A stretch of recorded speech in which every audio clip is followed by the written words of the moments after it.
While I'm waiting for some frets on that parlor guitar project to do the reset on that neck, I thought I'd do the assessment on the next project that we're going to be working on, and that's going to be this project right here.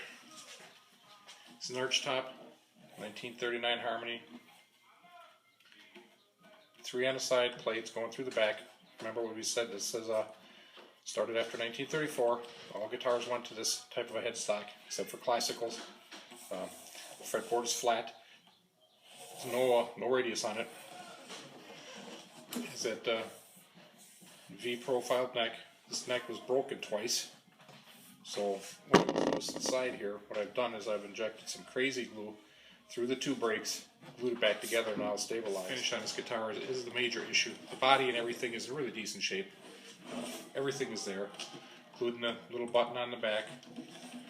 The trim work here has got a few problems, but that's it's not that major. This, however, is a concern here. It looks like paint, but it's not. I'm just going to give you a closer view of this in the camera. What that really is shoe polish. See this here where I started sanding on it here, the little cracks in it, that's not paint, that's shoe polish. And that tells me at one time this instrument came from the south someplace. They found that the humidity in that was a big problem down south. So if you didn't have a lot of money, what you used to polish and shine up and make sure that your guitar didn't crack was used shoe polish. Well, after decades of this sitting on here like this and applying more and more, this is literally like asphalt now. So this will have to be stripped off, but I'm not going to use sandpaper to do that. It would take forever and it would just destroy most of the wood to get it off of here. So I'm going to show you how we take that off with some chemical strippers, probably some gasoline as more than likely. Well, fortunately, stripping this guitar down, we got lucky with the first thing we tried was some denatured alcohol and a Scotch-Brite pad. Get some on there, swirl it around. You can see that's coming off of there. This is going to take some elbow grease, but you can see that this works. This is not as harsh as gasoline. And you can see that this is not paint because of the way it comes off of here. Paint would be flaking off, chipping off in big hunks. This is just, it's smoothing back into a liquid like the shoe polish the resin came from. It's going back into that form, and then you're just cleaning it off. So we got lucky with being able to get this off with denatured alcohol. So now we've got an area done. Let's take a look underneath there and see what that wood looks like on this little beauty.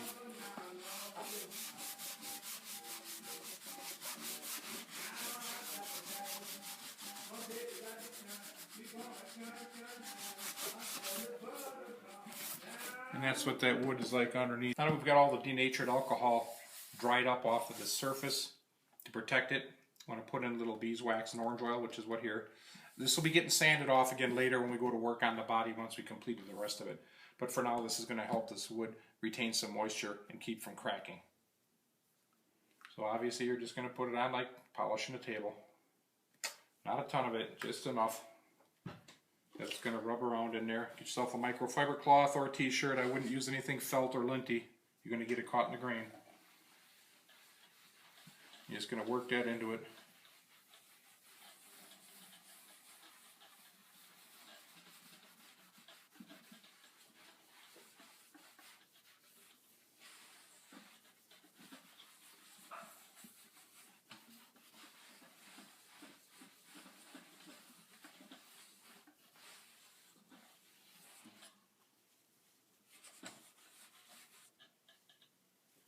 And you just let that sit and soak in there. Now this is protected. It'll be ready the next time you want to go to work on this. Did the same thing on the front. Cleaned this up real nice. And what we found was that underneath that hand applied stain with the paintbrush, which must have been some sort of a furniture refinishing kit on here that you put over the top, is this original finish that's still under here. So this finish has got some degree of dirt and some other things on it yet, which are going to need to be cleaned off, and I'm going to clean that off the same way that you put the French finish on these old instruments. Is quite simply with the pumice, a rag, a little bit of water like I showed you in another video, and just continually polish this until it brings out that old finish again. And this is going to look pretty nice once it's complete. Like I said, it's all there. Other than neck issues, that has one other minor issue, which happens to a lot of these old guitars that have these plastic bindings on the outside, and it'll happen to a modern guitar, but not very often, is that because of the cellulose plastic that they used on here, this stuff has a tendency to shrink away from the body over years. And this is a very minor degree of that right here at the waist. I'm going to repair that, and that's a lickety quick 1, 2, 3 repair. It's real simple, it's really easy. You don't have to cut anything out, you don't have to take any binding off. What you're going to do is you're going to use a hair dryer or 100-watt light bulb, whichever you prefer. I'm going to use a hair dryer for this demonstration purpose because it's going to be a little bit faster. We're going to heat up this binding until it's soft, and then we're going to push it back into there, and using some thin crazy glue, not the gel type, this thin type, we're going to glue that back on there, and it's going to be a permanent repair there. I like to apply it with these. They're little pipets. You can get these from luthier shops or StewMax, for example, or online you can buy them too. And I have this little whippet tail also installed on there to run a finer glue line. It's going to stick to your fingers. That's just the nature of doing this. You can't avoid it. But try to get it in there nice and cleanly, and hopefully you'll avoid making a mess on the body of the guitar by a lot of run out. So let's heat up our binding. And one other thing I can't suggest before I do start is I use a paintbrush handle, something like that, to help shape the binding back in here, because it is going to be hot and it's going to be a little bit uncomfortable on your fingers. And also when this is hot and you're gluing it, you're going to get vapors up off of that crazy glue there. You want to try and avoid breathing some of that stuff in if you can. So let's go ahead and make that repair.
Alright, once this is hot, you want to work relatively quickly while this cools down. You don't have a lot of window time.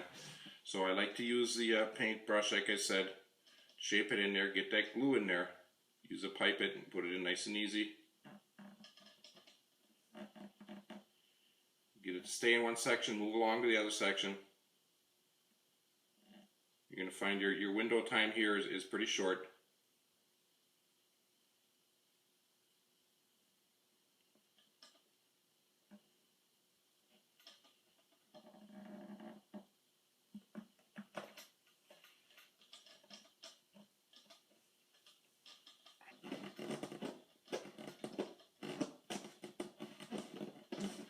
Okay, crazy glue is now set up and your repair is completed.